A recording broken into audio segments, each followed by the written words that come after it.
Hello guys and girls, how's it going, and welcome to the first video on our channel. So today we'll be going over some rock and metal albums and some cool facts about the said albums. We've seen a bunch of people lately jump into that whole CD collecting sphere, and we've been collecting for quite a while and we have stuff to show you, so hopefully you'll enjoy it and let's get right into it. So first up we have the latest Suede album called Out of Fiction. It's, in my opinion, the best album Suede has ever released, especially after the reunion, and there's not a single bad track on this album. You have any thoughts on it? Any favorite tracks? Not really, no. Not really, yeah. But you like the album, right? It's not bad, but you know how I am about Britpop. Yeah, that's true. That's true. The only negative about the album that I personally have is the track list on the face of the album, basically, and it's a digipack, so it's kind of impossible to look over it. But yeah, all in all, it's a really great album and I can't recommend it enough. Next up we have a compilation album. It's Ozzy Osbourne's Memoirs of a Madman, and it's assembled by Sharon Osbourne, and it's one of the rare things that she hasn't fucked up yet. So yeah, it's if you're a fan of Ozzy Osbourne, this is a must-have compilation, basically, because the songs are pretty good here and there's not a bad track on the whole release. So next up we have a pretty unknown artist that I'm not sure how to qualify, because it's honestly not even rock nor metal. How would you classify it? Goth, new wave, Yeah, electronica. gothic. Yeah, it's a little bit of everything.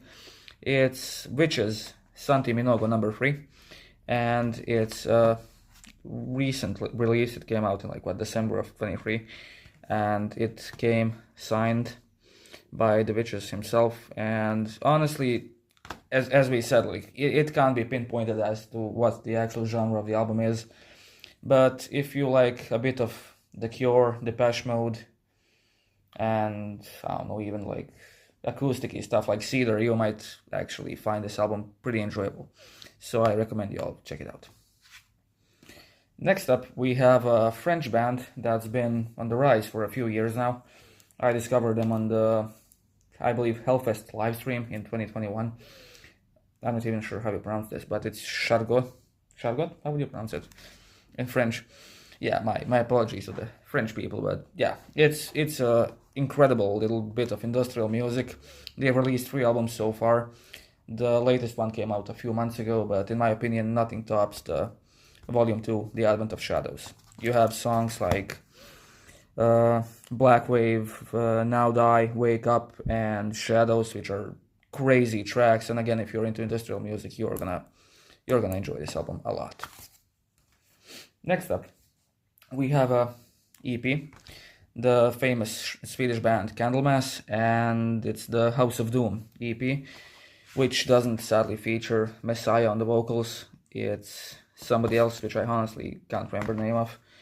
It's a decent release, but if you're into the old school Candlemass, this is not the release for you. Next up we have the Batushka Liturgia album. If you're into black metal, and you probably know who Batushka is, and you also know about the falling out that the band has after the vocalist from this album, basically he stole the title and released a bunch of releases, all of which are shit, except for this one, which features him on vocals. It's a classic. You have to listen to this. You have any thoughts on this one? I know you're not a huge fan of religious themed albums, but The art's nice. the art's nice, yes. Well, at least there's that. The art's nice. If you like Orthodox religious art, this is the album for you.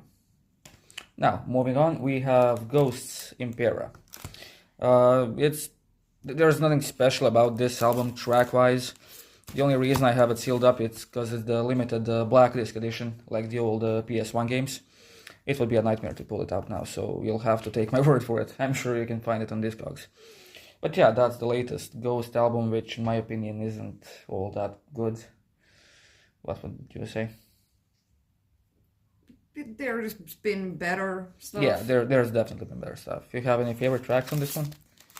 Not really, no. Yeah, I mean, Spillbase is good. Watcher in the Sky, Respite on the Spitalfields, which I believe is the Ghost's best song, sorry.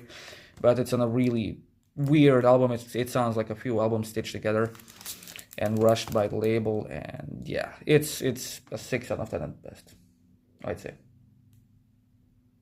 Could be 6.5. Yeah, okay, 6.5 out of 10.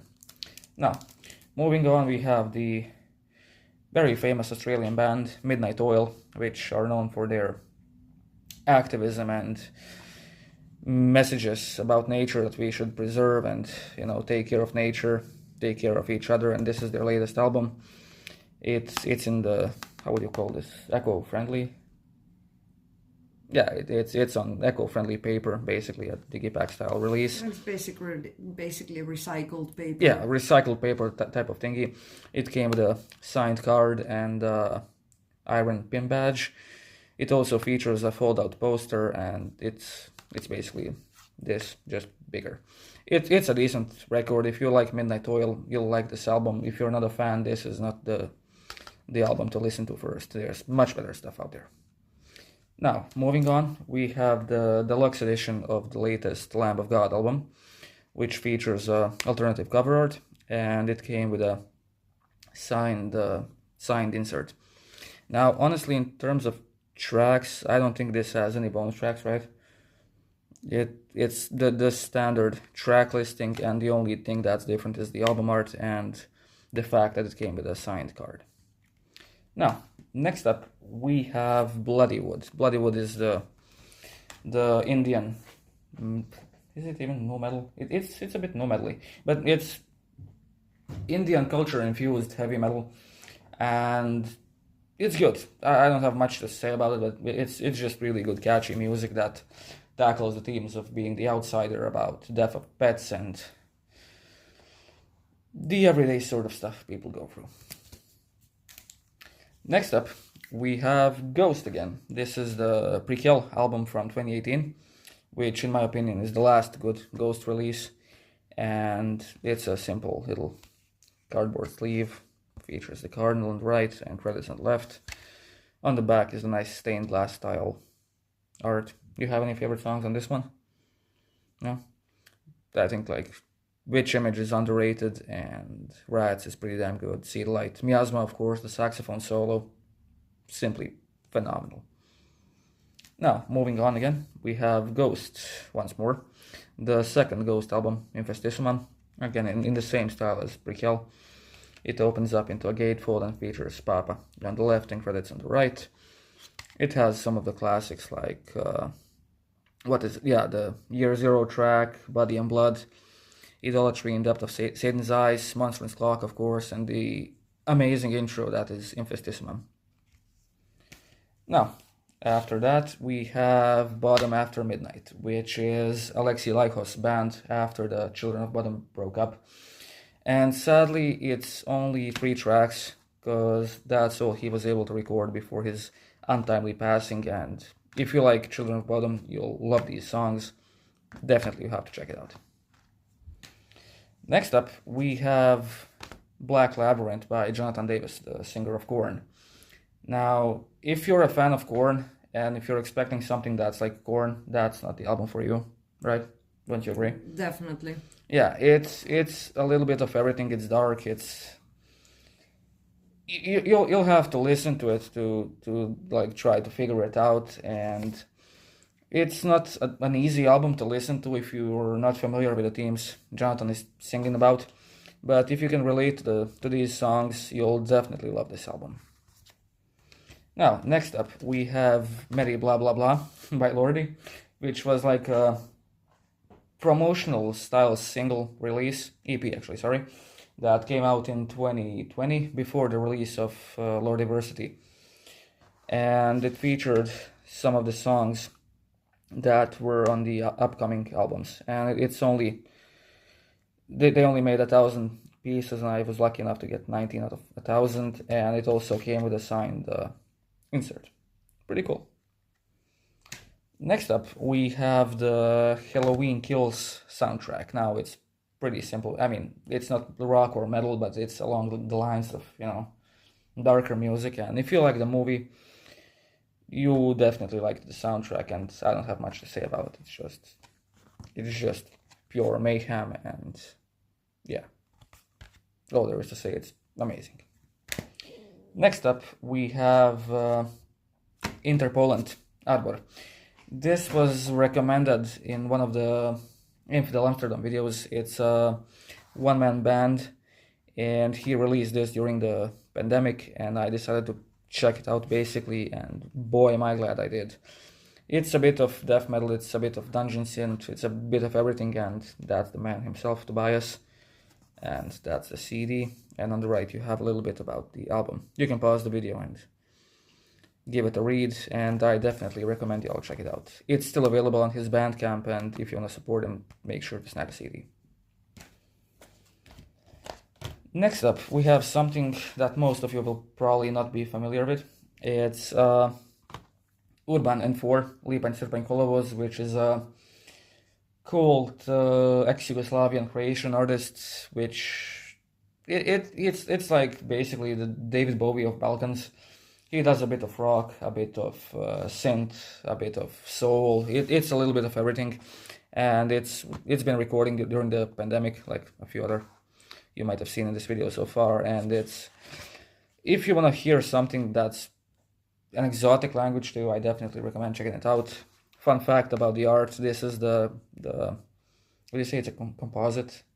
AI rendering? Yeah, it's a weird AI rendering where they merged all of the faces of all the band members into one person, and that's the person it came up with. Pretty interesting. Next up, we have a classic, which is Love Metal by the Finnish band called Him. If you never heard Him, if you don't know who Ville Valo is, this is the album to listen to first.